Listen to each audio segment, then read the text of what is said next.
Wednesday to you. Brandon Warne here for the Sabermetrics Network, and today we're going to go over the trade deadline that passed yesterday at 4 o'clock Eastern Time and take a look at what I felt were the best, worst, and weirdest deals that took place strictly yesterday. So, first, let me put in a plug for FanGraphs. FanGraphs had an absolutely terrific slate of coverage for the trades that were made yesterday. Dave Cameron has that crew really, really well oiled at this point, and they're just doing a great job of covering the trades and the outpouring of analysis after the fact. So if you go over to fangraphs.com, you're going to find some pretty good coverage there. Anyway, let me jump right into it. I think the best trade was the Dodgers acquiring Shane Victorino from the Philadelphia Phillies, basically only giving up a mediocre middle reliever in Lynn Blum, 4.19 career xFIP. So you're looking at a guy who's just a decent reliever. And then a starting pitching prospect named Ethan Martin, who's most likely going to be a middle-of-the-rotation guy.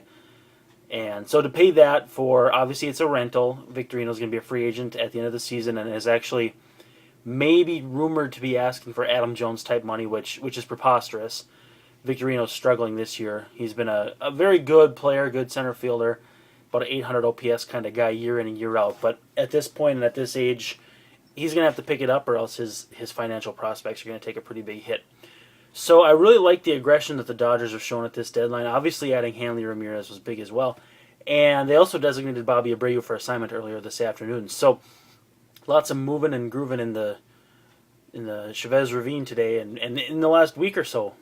Again emphasizing the Hanley Ramirez deal. So obviously I really like what the Dodgers have done so far at this deadline and the deadline that's just passed.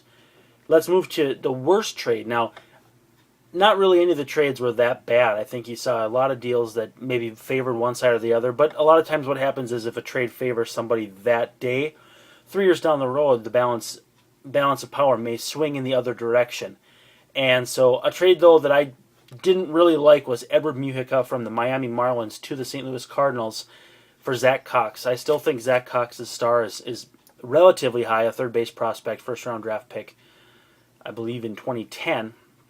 And, at this point, his stock has taken a little bit of a hit. I know Kevin Goldstein of Baseball Prospectus has never been a big fan. But when you get a nearly major league ready third baseman, and especially one in a position that the Marlins need after trading away Hanley Ramirez, I think it's a great deal, and you trade a middle reliever. And so when that deal came through, that got me thinking for the Twins. For those of you who don't know, I'm a pretty big Twins fan. You may as well make a guy like Jared Burton available. If you can pick up a middle infield prospect that can be nearly major league ready for a reliever, you got to make that deal just about every time. So, still a bit of a head scratcher. Mujica is a great reliever, good strikeout rates, good walk rates. Does struggle with a long ball just a little bit, but getting out of Miami is also going to hurt him in that respect too. St. Louis obviously a little bit more of a hitter's park, but maybe not a great deal. So those are my best and worst deals. The oddest deal would have to be the Diamondbacks sending Craig Breslow back to where it all began, Boston. And that makes sense to me in some senses. I don't know why Boston needs a middle reliever at this point. They're in, last I checked, last place. Now, granted, the ultra-competitive AL East is going to have teams bunched up there. I think they're all above 500 or within whispering distance of 500. But a middle reliever is not exactly what the Red Sox needed at this point. Now, Breslow is a good one. Very strong left-handed reliever, very smart guy. But the pieces that went back to Arizona just have me scratching my head. Scott Podsednik, for one, is completely superfluous for the Diamondbacks. The Diamondbacks are already 4 deep in the outfield with Gerardo Parra basically being the super utility guy and a guy that probably should be starting someplace in the next year or two because he's just that good. So you add Podsednik into that mix.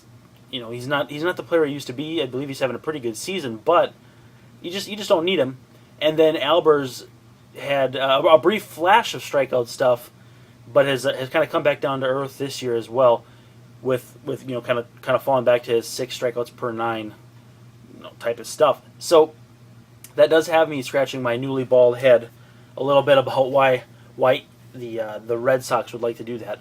On that note, there were some good deals, the deals that made sense for both sides. Chad Qualls going from the Yankees to the Pirates in exchange for Casey McGee. I think that's a good trade because the Yankees have to fill in, obviously, at the hot corner while A-Rod's down. And, the Broxton deal for the Reds. The Reds looking to just get an absolute shutdown bullpen and trade up a couple of prospects for that.